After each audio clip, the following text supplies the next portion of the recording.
Sedona is known for many things. It's known for its beauty, of course, the arts, healing frequencies and healing events, a plethora of beautiful things that when you are planning to come is what you're encountering. Today, I think we have a combination of all of these things in one specific place. So I would say you'd better stick around because this is the Kathleen Francis Show, and we'll be right back. We're in the Humankind Center studio as we record our shows. And we want to do a little shout out for everybody so that you know the Humankind Center is something that we are inviting everybody to be part of. And there are lots of community events here locally in Sedona, Arizona. But even if you are a member wherever you are, you get to experience whatever the events are at the Humankind Center. So we have a wonderful ability to connect through an app that John Strayers created. And tell us about the app. So you can actually download the app on Google, and soon you'll be able to download it on iTunes and coming soon to Fire TV.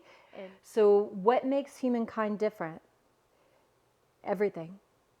One, it's created by someone who actually has the care for men, women, and children around the globe at the foundation of this. And truth and freedom, and with knowledge that may be new to you, with great music and understandings and hearing real people talk about things that are amazing and beautiful and real and connecting.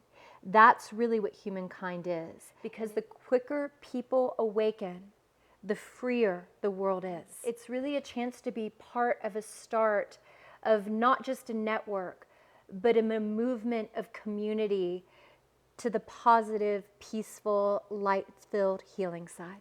Yeah, this was supposed to be a 30-second spot. All right, get your butt in gear and become one of us at the Humankind Center. Okay. Yes, everybody, we've got a very interesting guest, and I think that you will be experiencing something that I wasn't even expected to experience. So make sure you stay right there, because today we have someone that is almost synonymous with music and other aspects.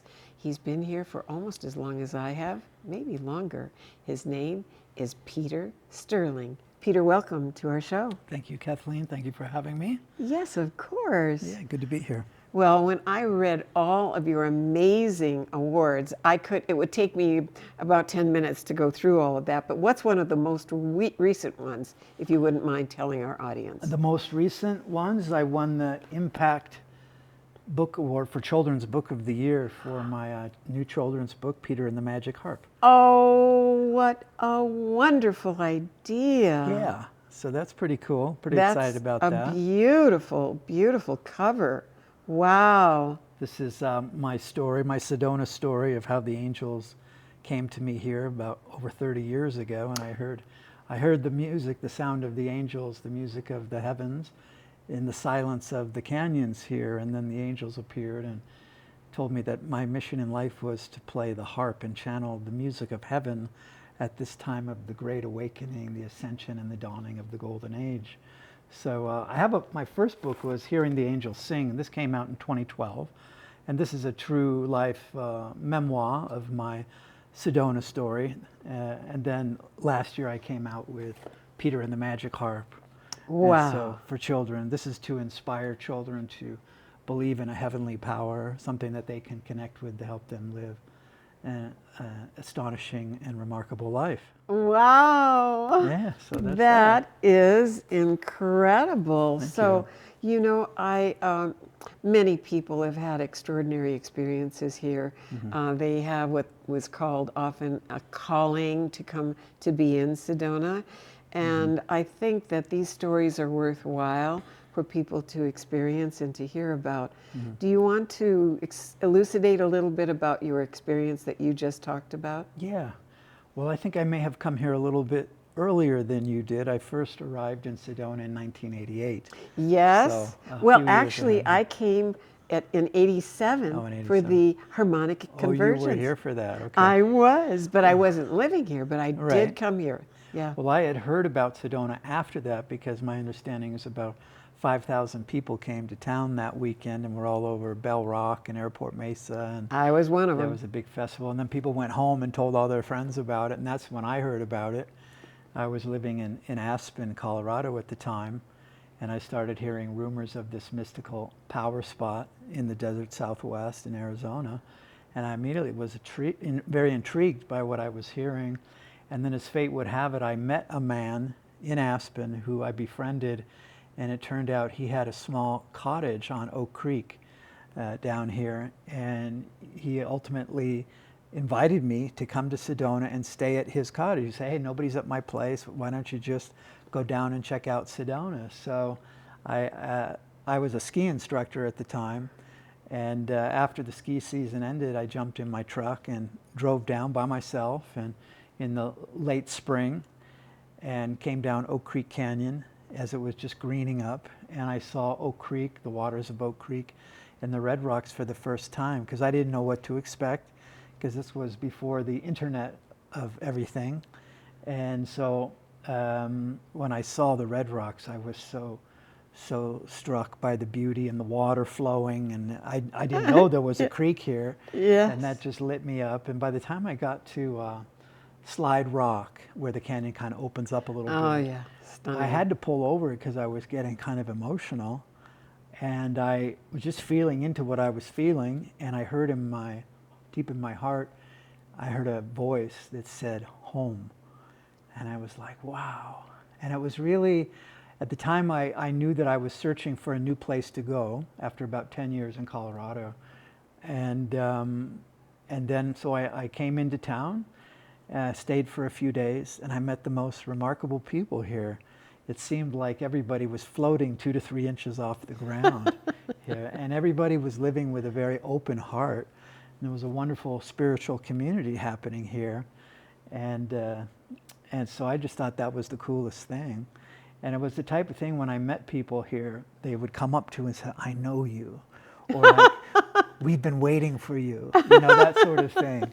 And so, wow, people were just so open and just Welcoming. loving and welcoming that I'd never quite experienced that before. So I just felt I was ready for that. So I knew that this is where I was going to come. So I went back to Colorado after a few days, packed up my stuff, and moved down here by myself. Boom. And, Wow. this gentleman rented me his cottage on the creek for $300 a month. Oh, those good old These were the days. good old days. And I came here to live as an artist because at the time I was in my Saturn return cycle. I was about 28, 29, and I was feeling a big change, and I had to get clear on what it is I wanted to do with my life.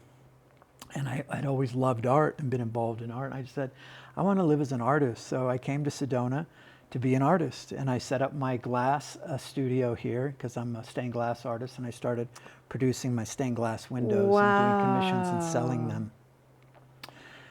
And just spending a lot of time on the land, exploring the ancient canyons, and just by myself. I would love to just hike by myself, and I feel very close to nature in that way. And it was after about a year in this place, I got the message that I was to release all my material possessions, acquire a Volkswagen camper van, and that my inner voice was telling me that I was going to be guided to go to certain places, and that I would discover my mission, my life's work, because like many of us, I knew I was a light worker and that I was here to assist in this great change that we're all living through right now. Yes. The dawning of the golden age or the ascension, and I knew I was here to help. And I had different missions given to me at different times, but after being here for a year, I started to get the message that something big was coming, and I felt kind of energetically pregnant that there was something in me that wanted to come through. And so the message was just, release your possessions, get a van, and you will be guided. So I ended up sleeping every night out in the canyons, like Boynton Canyon Wow. and up on Schnebly Hill and other places, because back in those days you could park and camp anywhere. There was no Yes. restrictions. But the main thing was I started to just immerse myself in this wonderful silence and tranquility that exists in the canyons, especially back then, because it was much more sparse populated here then. Yes, of course. And there's this incredible silence, still is. And so the inner voice was telling me, just go deep into your meditation, just go into the silence and sit in the silence and go journey within, because what you are seeking is not without, it's not out in the external world, it's you have to go inside to find that golden nugget of your soul's gifts. And so that's what I did. So I just started meditating, several times a day, even for hours in a day. And I lived in my van, and I lived very frugally. I hardly had any money, and I just was living kind of like a yogi. I considered myself like a sadhu of India that walks around with their begging bowl, has no possessions, and I was doing my own kind of new age version of that. Wow. But I just sat in the silence, and what happened ultimately, Kathleen, was that I began to hear music. In the silence, I began to hear subtle strains of some sort of music that was very faint at first. And I thought that perhaps I was hearing somebody that was out in the forest with a portable boombox playing some symphonic orchestral music that I was hearing on the wind, a little whiff of it on the wind. But then I realized, no, that's not what this was, that I was hearing something of a divine origin. And I had heard many of the mystics and the saints speak of the inner music and the inner light. And all of a sudden I started to have my own experience with this. Light and sound, yeah. light and sound. And then ultimately what happened was, as I tuned into this sound, it became louder, and to where all of a sudden I was overcome by what I was hearing. And it was the most, really the most beautiful sound I had ever heard. It was the angels singing to me, and the angelic So you heard choir. vocals? Yeah, I heard voices, and then the inner voice was like, and this happened over a period of time. Every day, this experience deepened and became more profound. I'm kind of giving you a condensed version, Sure, of course, of what happened, but ultimately, I was guided to allow the music to take me on a journey, and I was also kind of practicing astral projection and experiencing my non-local consciousness and trying to access multidimensional states of awareness, because I knew that I was a multidimensional being, and that I had access to these higher dimensions. So, so all of a sudden the message was just trust, surrender, and let go, and let the music take you on a journey. So as I did this and I let go, I was really able to just I was taken up into the light, out the top of my head, up this pillar of light, and I went up into this higher dimension where I was just enveloped in a golden light. Wow. As I'm hearing this heavenly sound of the angels singing to me like, oh. It was extraordinary. And then in my inner vision, I could see within the golden light as I'm looking around, there were some faint shapes that I started to see. And then as I adjusted my inner vision, it came into focus where I realized that I was surrounded by a group of angels that were with me. Wow. And that's what started this relationship that I've had for over 30 years. Extraordinary. I once was studying with a guru in LA, Rama. His name was Rama, not Rampa, but Rama. Mm-hmm. And I was awakened one morning by this orchestra of music myself. Mm-hmm. No vocals, all instrumental. It was loud in my bedroom. Mm-hmm. And that has its own story, but I can completely understand and recognize the phenomenon of being given the opportunity to hear music from other dimensions. Mm-hmm.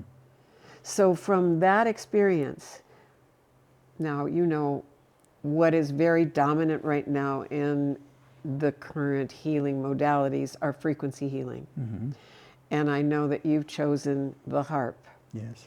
Do you want to talk about what caused you then to choose the harp? Sure. Okay. Well, the story continues. So, as I was saying, within the golden light, the angels appeared to me. And the first ones that I saw were the cherubs, which are the little baby types that we Yes. see depicted in the classical Renaissance art. Yes. And they were playing harps and flutes and violins, just like we see depicted in the masterworks of, Yes. Michelangelo painted Correct. them, and Raphael painted them, and I was in Italy a couple of years ago in Venice, and all the churches, they have carved angels are everywhere all over the architecture there. Yes. So all of a sudden they appeared to me, and they were the celestial musicians, just like we see little cherubs playing harps. And then, I had to do a double take, because I was like, what am I seeing? Is this real? Because at that point, angels were not a part of my life at that point, really. And I thought perhaps they were just some sort of imaginary thing that somebody dreamed up one day. Yes. But then I realized that no, they were real.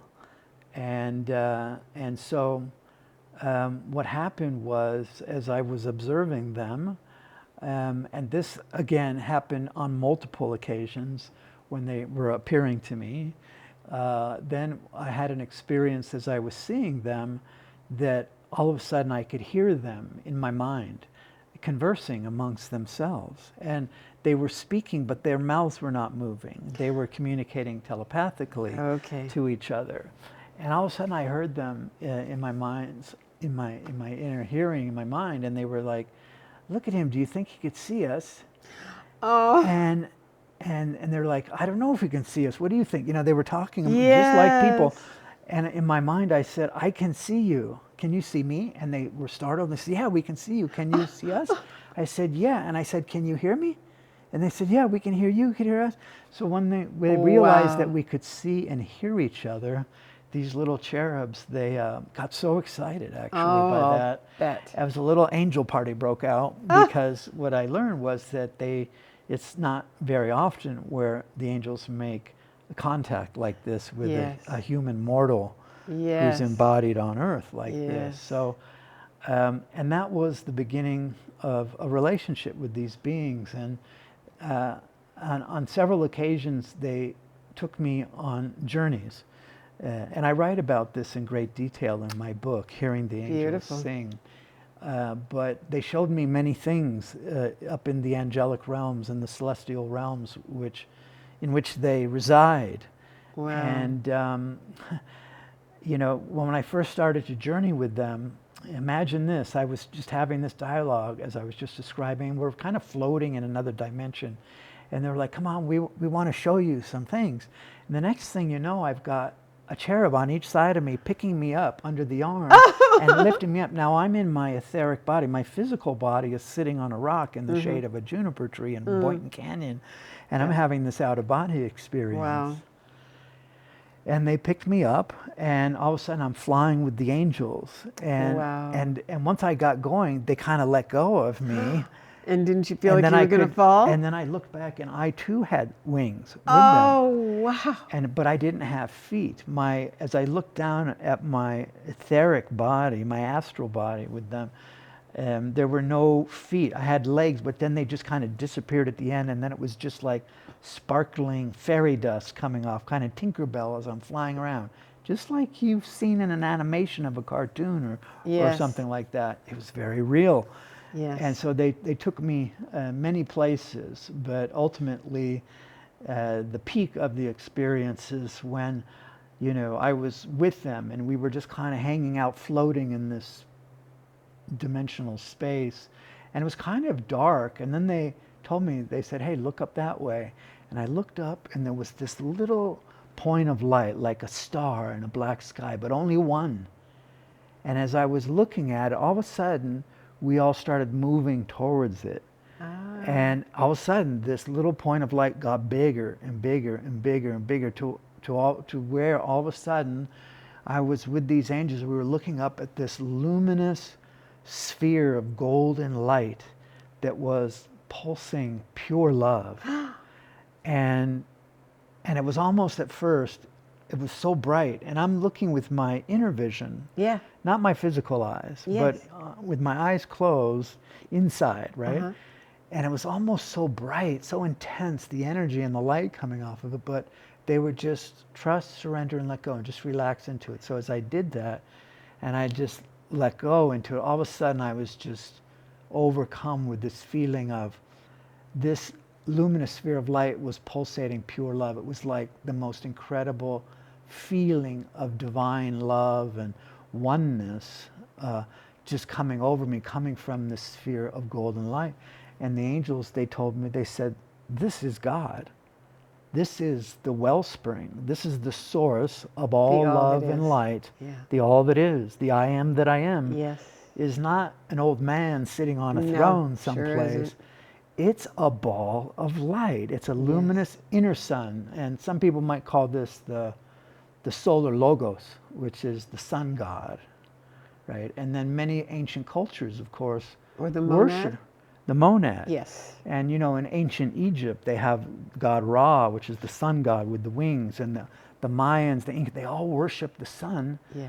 But maybe it wasn't the physical sun; it was a higher inner- the dimensional inner. sun. And so as I was looking at this ball of light and just bathing in the ecstasy of pure bliss, it was like this energy was cleansing my soul, and it was healing me of all of my pains and traumas and hurts of all of my lifetimes were cleansed from my Wow. being in that time. And I really felt like my DNA changed in that moment, and I became a different person. I can understand that. Yeah. And then, you know, after this experience, the angels turned to me and they said, your mission, should you choose to accept it, is to unify with us, and your mission is to channel the sound you're hearing. Oh, let me go back just a minute, I forgot to tell you. As I'm with it, I'm looking at this orb of light pulsating pure love. I could see around it that there was something around it. Again, as I adjusted my inner vision, then this whole panorama opened up to where around this ball of luminous golden light were the multitudes of angels that were all kind of spiraling around it in eternity, and they were all singing praises to this. They were all like, oh, oh, and the sound is never ending. It never ends, and it's actually going on right now as we're sitting here on this higher dimension up in the angelic realms. There's this luminous source of light with the multitudes of angels all around it singing praises to the one, to the source of all love and light. Yeah. And so I got to behold this incredible heavenly celestial vision. And they told me that your mission is to channel this sound and bring that to earth at this time. And the instrument you are to play is the harp. Incredible. And I know I read in your bio that you were self-taught or taught by the angels because you did not, I don't know if you even read music. No, I don't. Okay, so what you do is you intuitively work with your harp and bring forth astonishing music, countless awards on your harp music that I read. Like I said, we take 10 minutes to have to disclose all of the awards that you have garnered. But, and you know, just as a little reference point, I mean, I have known you and known of you for many years, and you, to me, you look the same as you did when I first met you. So, you know, that's something there. And I know I have watched videos where people are being taught the harp, and having that harp right here at the sternum is a resonance. I'm very much into frequency healing, and I know that there were people that I read about who studied and were learning the harp, and out of that resonance, they had maladies that were cured as a result of it. That's very true. There's now harp therapy programs around the world, and they've done studies of the harp in the medical schools here, and they have found that people with like MS, multiple sclerosis, which are nervous system disorders. There was a feature article on the 60 Minutes show, did a spot on this guy who had MS, and he was very symptomatic, you know.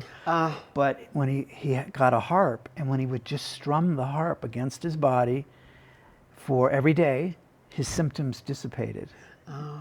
And then if he stopped playing the harp, the symptoms would slowly come back. Because the way the harp sits across the body and the tone of the harp is so pure, the harmonic structure of the sound, it's a very special quality that only a harp has. One of my bucket list, I have a violin, but I have not taken lessons. And there's something about a string instrument, because I don't know if you knew I was a professional singer, but No, I didn't know that. yeah, all over the world, in India, wow. Central America, in various Very cool. parts of. Yeah, I've got an interesting Oh, story. what a good to tell. story. We'll have to hear that someday. Yes, someday. So, do you teach harp? Well, not in the traditional way. I on occasion, I'll get asked to give a lesson. And basically, I try to bring people into the experience that I have, because I don't read music, and I'm very kind of unorthodox in my playing. I don't play like a classically trained harpist at all. I've developed my own style and my own unique sound. And I think that's what has contributed to my success. I is agree. the uniqueness, and I just play purely by ear and from the heart. And it's been very well received. I was going to say, you know, once... You're channeling harp music, Yeah. since we have a lot of channelers here in Sedona, and you channel the music from the other dimensions. Correct. Would you say that would be true? Oh, absolutely. I channel the music of the angels. I mean, that was the mission given to me. And I've been doing it now for over 30 years. I've recorded 17 albums of this angelic music, and have won numerous awards for this sound, and have had several #1 records around the world in the New Age genre. But what's amazing about what happened, once the angels told me that, no, this was my mission, to play the harp and channel the music of heaven. And at first I didn't believe what I was hearing, because I wasn't really a musician at the time. I had a Native American flute that I would hike in the canyons and play, and I had a guitar I'd play a few chords on, but music wasn't a big part of my life. But then the angel said, you know, this is your mission, to play the harp. And I thought about it for a minute. I said, well, couldn't I have a guitar instead? Let me make a negotiation here with the angels. That's pretty I thought funny. maybe I couldn't imagine myself in my life at this stage starting to play the harp. You know, I was in my early 30s, but they said no. They said no guitar for you. They said there's a million guitarists, but you will be one of the only ones that plays the harp, taught by the angels to play. Wow. And so I had to give it some thought, and I wasn't sure, as I said, if I was making this all up in my imagination or if this was true and really happening. But the angels are so amazing at showing me that this was really happened by creating miraculous synchronicities. And one of them, which I love to tell the story, at the time I was living in my van and sleeping out in the canyons most nights. And one night I decided to pitch a tent way out in the forest off a Dry Creek Road. And I got out there at night, pitched the tent. When I got up in the morning, you know, and I was going through this experience, wondering if these angels were real and if this was really happening. And I got up in the morning and I unzipped my tent and I stepped out into the soft sand there. And I looked up at the sun and the red rocks. And then I kind of looked down at my feet, my bare feet in the sand there. And I saw something shiny there. And I was way off the beaten path. There's not like a trail to this spot. And I looked down and there's something shiny. I reached down and picked it up. And to my astonishment, lo and behold, it was a little sterling angel, a little sterling silver cherub angel with a harp. No. Yeah. And like a little pendant. There was just no chain, just a little pendant. I still have it. I've had it for 30 years. And there it was, right at my feet as I got out of the tent. And so that that was one of the instances that reaffirmed that this was actually happening. That's how The the angels magic work. of They create synchronicity. Yes. Synchronicity is a big part, and you have to open your mind to that level of awareness. I Yes. call it miracle mindedness, where That's a every good day, especially term. here in Sedona, we go out in town and Oh, we have yeah. synchronicities Oh, happen here it's at a absurd. frequency that's Yeah, it's different than other places. yeah. But even if you're holding that frequency, this will happen wherever you are on the planet. So true, Doesn't happen Peter. necessarily. Here, of course, in Sedona, things are amplified because there's so many of us holding that field that's Yes. supercharged here. Yes. But anyway, that's how the angels, worked with me, creating this type of synchronicity to reassure me that this was really happening. So once I realized that, then I finally said, yes, I would do this. And so within a week of saying yes, I met a woman at the health food store here, and this time it was called Beverly's, and it's where the Chocolate Tree restaurant is, and that used to be a little health food store back. I didn't know that. Yeah, in the one. 80s and early 90s, it was my. called Beverly's, and they used to have the best veggie burger in town. Oh. But so I was in there probably to get a veggie burger one afternoon. There was this woman standing there, and we looked at each other and we started talking. And she told me that she was a musician and that she played the harp. And I was like, da, da, da, da, da, da, da. I know. And so I said, wow, I'm feeling drawn to the harp. And she says, well, I just happen to have a small little harp for sale. And if you'd like to come to my home and try it. And I could hear the angels in my head going, yes, yes, yes, this is it. Like they completely set me up on this thing. So, and this was my friend Ani Williams, who was a famous, Oh, yes, I Ani know Williams. Ani, yeah. And so, and I had just met her then. I had heard about her, I think, but She is also someone that is very much a part of the fabric of Sedona, as Very you much. are. well, yes. And Yes. she and I performed together several times Oh, here wow, that back in was the old days. something. And she sang on a couple of my records, my early records, but especially my first one. But so anyway, I went to her home, and she was living in Cornville at the time. And I tried the harp, and this is it. I bought it for like $300, had a little carrying case, and Ani, she showed me some basic fingerings, kind of how to hold it properly, how to tune it, and how to put my hands on it. But from that point on, then I All just took it self-taught off by or myself. angel instructed. Yeah, so I took it into my van, and I went out into the canyons, and I had a little carrying case like the one I have here, and I would Yeah. sling it over my shoulder, and I'd hike out into the forest and find a special place to take out my magic harp and just start strumming it like this. And then as I would do this, all of a sudden this energy came over me where my hands began to move by themselves. Like I could feel an energy coming through me because the angels were like, we're going to teach you how to play. And so this was a very intense experience because as this would happen, my eyes would be tearing profusely. Oh, yes. And I would be sweating and my hands would be trembling because it was such a high frequency. Sure, understood. And actually I had to do a lot of clearing work to prepare my nervous system for this Oh, yes. experience. But the angel said, trust, surrender, and let go. That's what they always say. Trust, surrender, and let go. This is a big thing for all of us. Yes. So as I did, then my hands began to just move on the strings, and I would just watch as my hands were like moving by themselves. I understand. It was kind of freaky. It was I a very understand. intense experience, but it was so full of bliss and love that it was just very easy once I got used to it to just let go into it.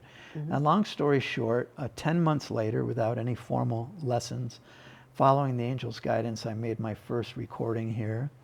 And Ani sang on it, and some other Sedona musicians. And that, what happened was I made my first little cassette tape, and I started giving it out to the bookstores here, like Eye of the Vortex and the Golden Word bookstore. And they were like, we love this. We want to sell this for you. So I gave my cassettes, and all of a sudden this music was selling. People were buying it. And I realized, wow, this is really happening. You know? Wow. So I told the angels, I said, hey, if you want your music to go out all over the world, like they showed me this is what was going to happen. I knew nothing about how to do the music business, really. So I asked them for some help. I just said a very distinct, I need help. I don't know how to do this. Send me some help. And about a week later, I got a phone call where I was staying at the time. And it was the manager at the old Eye of the Vortex bookstore, which is across Yes. from Whole Foods. Right. And they had my music in there, and they were playing it on the in-house system when some record company executives who were on a holiday here wandered into the store. And this is they how it had an happens. independent international record label.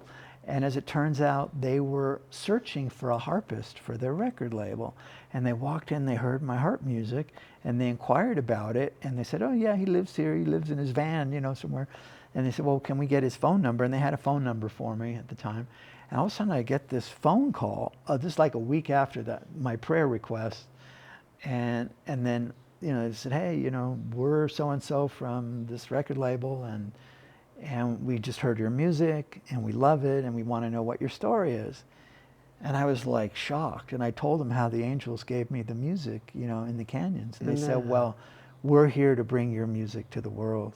Oh my And I couldn't goodness. believe it. Like, I basically kind of fell out of my chair, and I couldn't believe how quickly the angels worked Yes. to Oh, bring I know somebody that to that me. is true. And it's very unusual to get a call like that. And so what happened was I ended up signing a record deal with them, and they took my original cassette tape, they remastered it, made a CD, put a beautiful cover on it, and started sending it out all over the world through their distribution channels. What a And wonderful it started getting story. rave reviews, and specialty accounts were picking it up. And then about 3 months after its release, they called me and said, hey, Peter, are you sitting down? I said, yeah. They said, your album, Harp Magic, has just been nominated for String Album of the Year in the Indie Awards, which is now AFM. But this was the baby Grammys back in the day for all the independent record labels. They had a big award show every year. Oh, so the label flew me up to San Francisco, and I got to walk the red carpet and go to the banquet, and it was a big deal for me. It was a big deal. And then the album just started selling, and then all of a sudden I'm getting checks in the mail for thousands of dollars from this record label where I've been living in my van with no money. And all of a sudden I'm getting royalties, right? And I'm like, this rocks, man. I'm so down with royalties. Like, this is what I want to do. So, and so that's what I've been doing now for over 30 years, and 17 albums, and have performed all over the world. And, and so here we are today. So we have sufficiently teased our audience. We're going to be right back, and Peter is going to play the harp. Stick around. These times can feel heavy, like the world forgot how to hold us. But in the red rocks of Sedona, something is growing, a place to be exactly who you are, to dance, to heal, to be held. We're not waiting for a better world. We're building it. Together. This is humankind. Come home. Ladies and gentlemen, may I present Peter Sterling and his harp from the Angels. Thank you. And today I've brought a very special instrument that I haven't performed out with it, or never on camera, I don't think. But this was custom made for me, and this is a double strung harp. You can see there's 2 sets of strings, so it has a very, very rich sound. So I was just guided to bring that for you. And I'll sit a little bit sideways here so the camera can pick it up, but let's get a sound.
Wow. Wow. Thank you. Oh my goodness. Isn't that And that was wonderful? all intuitive. That was just an improvisation. improvisation. Now, you perform here at the Humankind Center. I have on several occasions. Yes. And of course, our studio is at the Humankind Center, which of course, again, we invite all of you to be part of. And so, Humankind, I'm sure, will make an announcement when your next performance is. Now, do you teach people? On occasion, I will usher people into the experience. As I said, I'm self-taught and I don't know any music theory. Yes. If you asked me a question about anything music understand. theory-wise, I wouldn't know how to answer it. Well, I'll tell you a very quick story. When in my shop, you know, I have a shop in Old Town Cottonwood, and there were these little baby harmonicas that I was playing and having fun with. And someone that was working with me, Jeff Berta, he walks in with a big harmonica and presents it to me. And I said, "What?" I picked it up and I just started playing it as if I knew what I was doing. And I need to get back to that. And I think that intuitively, if we surrender as you did, that we can be supported for this discovery. I mean, I started learning the piano, and I always felt like I could just sit there and I don't need, that I would just intuitively play. So with what I hear what you're about, is it's not just the instrument itself. What you're moving into is a synchronicity with the other dimensions, and just allowing them to play through you. When I was in India, I was in India for 6 months, and I have some stories you might enjoy. And basically, when I was there, the master had me take the lead in an original musical that they had there. And what happened also there, music was very primary there. And suddenly, when we would be in the music group, our bodies would move. I wasn't doing it. This was something that I was being played. I became an instrument of the divine. And I think that's what your story is really about. Well, I've had that same experience of the body moving with music and sound, and kind of letting the chi or the prana kind of move through you like that in spontaneous movement. I had experienced that before I started playing the harp, so Yes. it's kind of a similar state of being, to allow the hands to move on the strings, similar to when you're doing those free-form movements, letting the energy move through you that way. Yes. So basically, I know that you do many things. You could be like a whole series of at least 3 or 4, I don't know. But we're going to at least touch on all of what your creative efforts have presented. Let's do. And one of which I want to know, do you work directly with people to bring them into states of consciousness similar to what's possible that you experienced? I absolutely do. You know, I have a tour company here I've been doing Jeep tours here since the 90s as well, and I have my own company called Sedona Sacred Land Journeys, and you can learn about that on my website, harpmagic.com. Thank you. So, I was just going to ask you, how do Right. people reach you? Harp What Magic. again is it? Harp Magic, harpmagic.com, and you can see all of my offerings there, my music and my art, my books, and what else? Oh, and my tours. So my daytime tours are called Sedona Sacred Land Journeys, and so I've been a guide here for many years, and I love taking people out into the backcountry here to the special places I've discovered. And I take a small harp with me, like the one I have here today, and play the harp, and actually allow the wind to play the harp. We do the wind harp, where I hold it up and the wind plays and vibrates the string. Oh my word. And it creates this heavenly sound like the angels singing.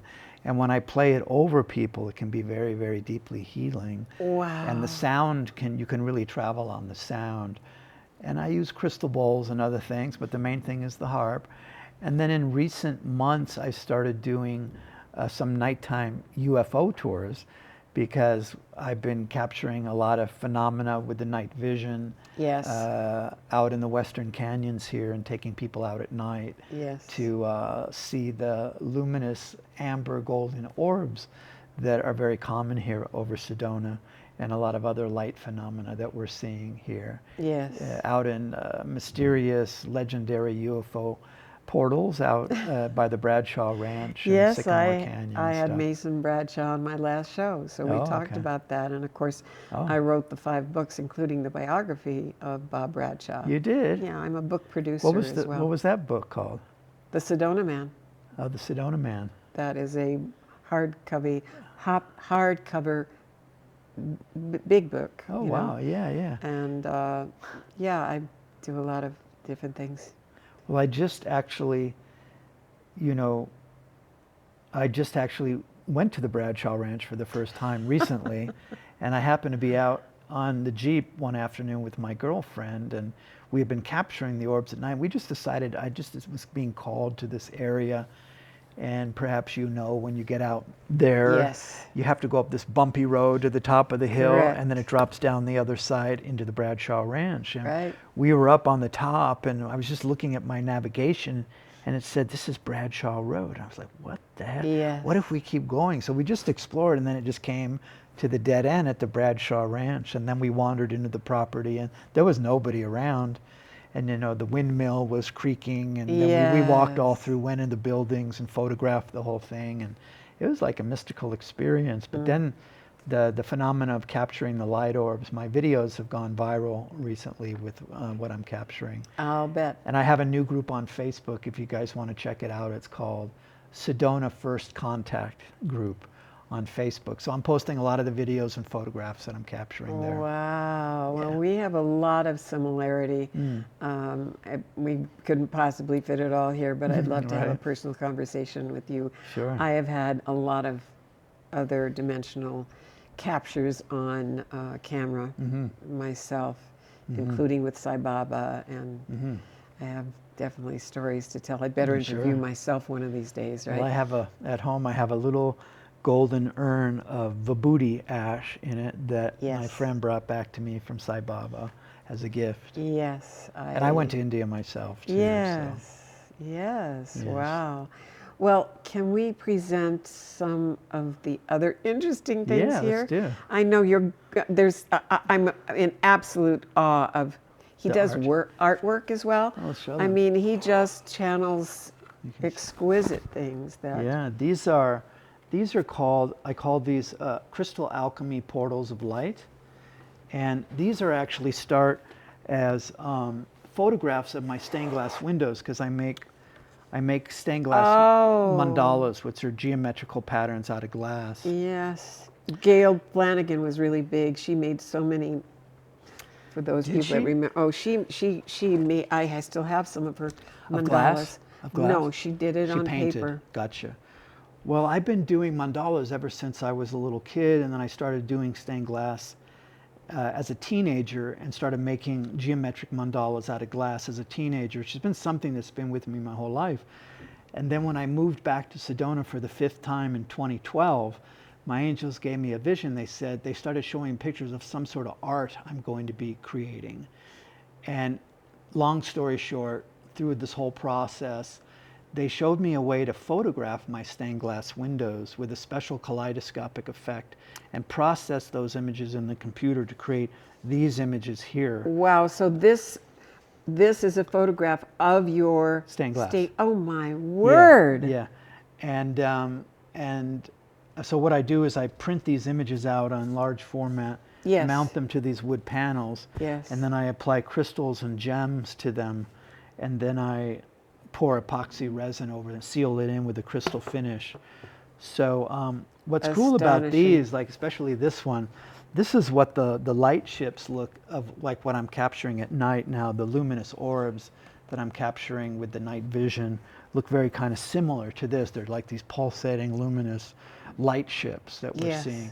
So I think these just kind of came through as a way. So anyway, this Wow. is my art, and you can see that on the website, harpmagic.com. Come and check out my art there too. Stunning. Yeah. I mean, how could you not experience Yeah, you hold something one. staring into this? And they're It- very nice to touch. You can feel the finish. Oh, I'm a is touch very, person. very smooth and nice, right? Oh, I And love this that. one has this beautiful golden light sparkles Wow. in it. So they're luminous spheres of light. Oh my Yeah, word. so that's that. Oh my goodness. Wow. And then are we going to bring this to their Well, let me attention? show you this first. Okay, so here's Okay. Peter and the Magic Harp, Yes. which is full of, let me just show you here, beautiful, illustrations Oh. of my story. Oh. Peter, he grew up in the Red Rock Village amongst the Red Rocks Oh. and would wander in the forest, and then he heard the sound of music in the forest. Wow. And is that in distribution or just Yes, on? it's on, you can get it on Amazon right now. And as well as with my first book, Hearing the Angels Sing, Wow. which is my Sedona story. And this is cool because it comes with a 60-minute Oh, or 70 no minutes way. of music companion CD. And this was Hello? published by Light Technology Publishing that does the Sedona Wow. Journal and publishes many of the channel's books. And My then the goodness. most recent album is Heaven Sent, came out last year. This is a beautiful record, very peaceful and soft the whole way through. Wow. That's lovely. My goodness. Yeah, so what else do you want to look at? You want to look at That my other secret little box. surprise thing? He showed me a little bit, and I said, "Don't show it to me now we can because take I a want to look see here. it Yeah. on camera when we're doing this." Because I was like, already what?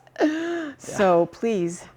Well, what happened earlier this year, or last year, was that I learned about the Boogosphere, which is this metallic sphere that was captured flying through the air in Buga, Colombia, and then it hit a power line and crashed. It was recovered by the townspeople there, and then it's been given to the top UFO researchers like Stephen Greer, Jaime Maussan in Mexico, and they've done carbon dating of this object, and it's been dated to 12,500 years old. Huh. And so these spheres now are appearing all over the world, probably because of the state of the world right now, that these ET artifacts now are making themselves known. Wow. So I started to pursue that. Then I learned about the ancient alien artifacts that are being dug out of Mexico, and then I acquired some. So here's one here. I'll show you a few of them. These are known as potato stones. They're kind of like pet rocks. And this is an authentic, everything I'm going to show you here is authentic. This is an ancient artifact. This is probably at least 10,000 years old or older. And you can see there's a little gray alien in here in his little pod. And it's got all sorts of ancient light language around it here. And the material here, you can hold it. This is not stone. And it's heavy. It's very heavy. It's not stone. It's known as a geopolymer. It was a material that they made back in this ancient civilization.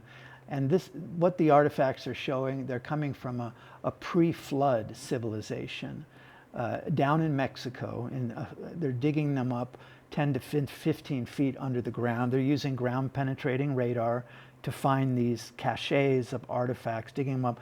There's crystal skulls, there's knives, there's altar pieces, there's Stargate portals, amazing. Whoa. And I will refer you, if you want to learn more about this, please go to aliencarvings.com. This is my new friend, Michael Forrest, who's one of the top influencers on social media about this and top researchers, and has one of the largest collection of these artifacts. So that's a potato stone, isn't that cool? Very. And then this one here is a little tablet, and I don't know if you can see it, but this one has two aliens coming out of an orb, and even the government's talking about this now, these plasmoid beings. And so they come out of an orb, and then here they're holding an orb here that shows a luminous being in the center. And then there are the wings at the top, and it has the Buga chip design, which is like the AI circuit. On the back is a winged alien gray with two spheres, and he's holding a sphere in his hand on the We're back. going to get a real close-up of that, Yeah. Peter. And then on the my. sides, got all this light language there. Oh my goodness. And then this is a recent acquisition I just got last week, finally came to me. And this is a little spaceship here. Oh. You can see the little gray alien in the front. And these represent the lights, because their craft do have lights on them. That's what we're seeing. They use lights for navigation and identification and almost Morse code. They can flash each other. Yes, I've seen that. Right? And you take this off on the inside, and then there's a little ET being sitting in his spaceship there. No Yeah, way. isn't that cool? And then on the back, you can see there's an engraving of a spaceship with its propulsion system on the back. You can hold my, that one. carefully. It's very cute. Oh, that one. it's just precious. Yeah. Oh my word. And So these, this was unearthed. yeah, that was dug out of the ground. Oh my. You can see it when you turn it over. You can see. Oh, you can hold that little ET. Pull it I on. will. Hi, you little And guy. you can see the erosion here. What happens is, after thousands of years buried, these petrify. Oh. And it turns into kind of a petrified stone. So you Wow. can hold that And one do there. they have, so are they able to identify the material Well, they've itself? tested it in the laboratory. So and smooth. We don't have anything in our culture, society like this. They have not been able to identify it as something modern. It's some sort of ancient geopolymer, meaning geo is from the earth. It's a materials. It's high in calcite. There's some quartz in it, but it's not a natural stone. So that's very, And very heavy something and heavy. smooth. It just, Yeah. it's yummy. Just Well, let me show you this hold one. it. Okay. Here's one of my prize pieces. Oh, no And way. then here's another spaceship here. No And, way. this is an amazing piece. And this one, you can see around it, here's the ET flying here. Ah, And then here's one on this side on his back with the spiral. And then on the front, on the dome, there's two beings here. And then you can see here's on this side is a woman ET. You can see her breast. oh. And then her breath is coming out of her mouth in a spiral because they use the breath in telepathy. Oh. It was very much a part of what they were doing. And you open it up here. No. And then on the inside, this goes like this. No It way. goes like that. And then this guy sits here inside his ship. Now what's really, then let me show you on the bottom here. You can see. Oh. I don't know if Whoa. you guys can see that. Can we get a close-up of that? But here's a winged gray alien, two of them here, around a spiral, and then there's an orb here. Because the orbs and the spheres are a very big part of their culture, and they were apparently controlled telepathically.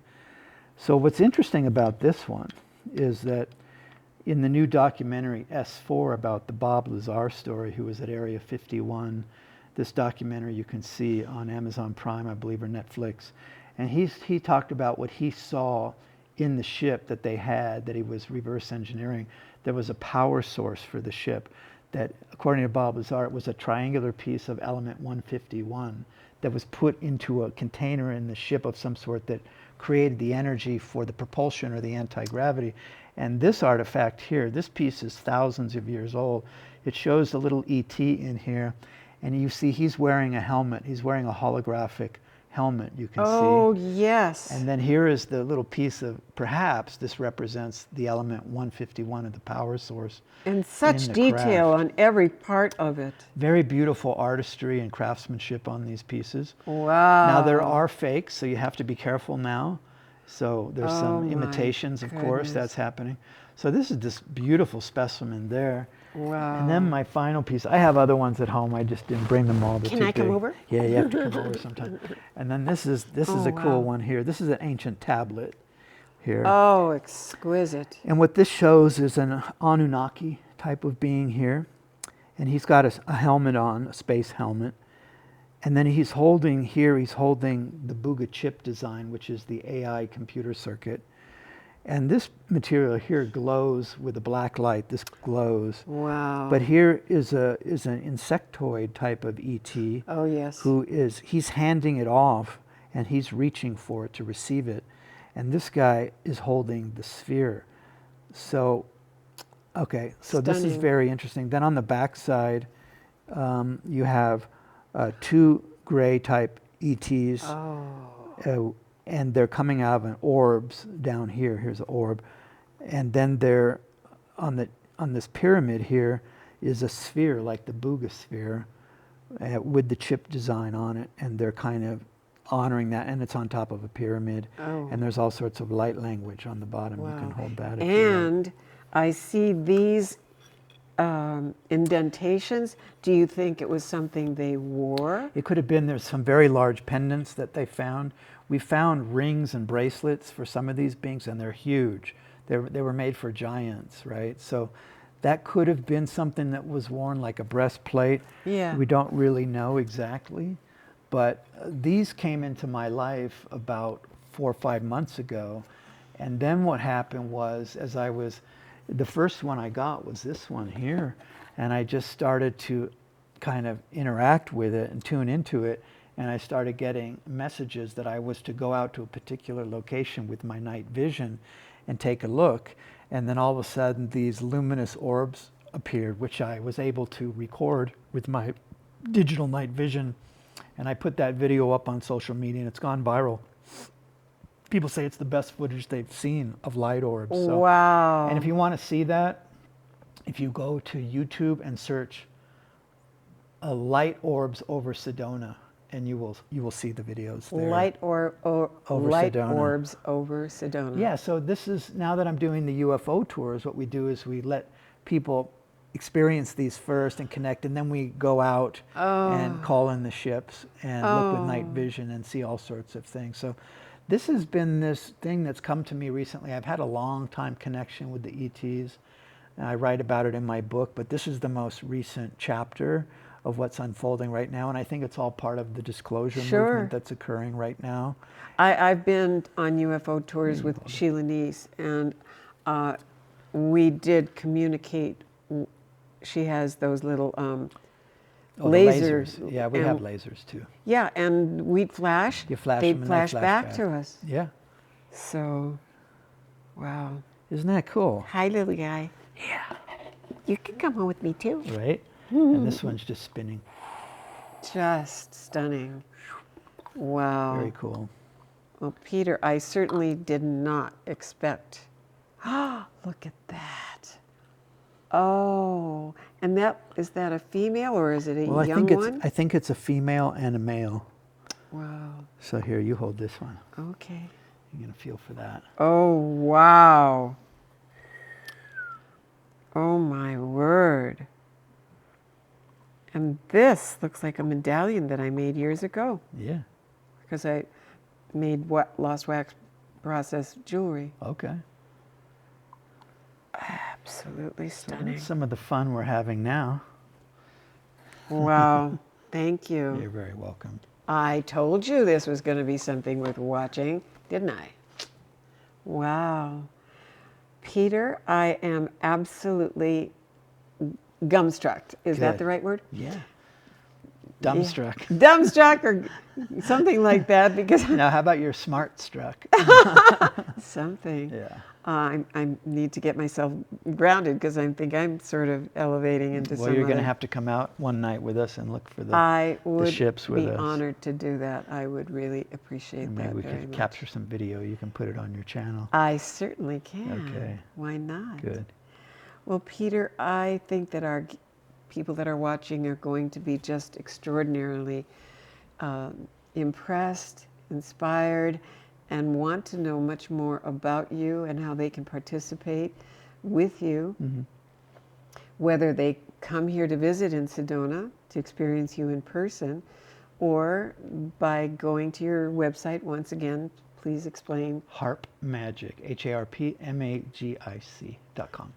It'll be a privilege for all of us to be able to interface with you on any level, Good. whether we're buying your magical things to look at, to experience. Right. Well, to maybe hear. what we could do is we can set a date for a night trip, and you can invite all of your people to come, and we'll go out for a group experience. Oh, So stay tuned for that. that's excellent. Let's do that. Okay.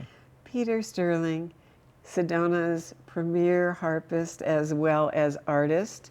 We thank you so much for being on the Kathleen Francis Show. My pleasure. Thank you for having me, Kathleen. Oh, I am completely overwhelmed with unexpected treasures and such a wonderful experience to be with you. And I know that our audience feels the same way. So once again, I thank you for watching. See us again right here coming from Humankind Center in the studio deep in the Red Rocks of Sedona, Arizona. And with that, everyone, thank you again for watching. It's Kathleen Francis saying Bye-bye. bye-bye.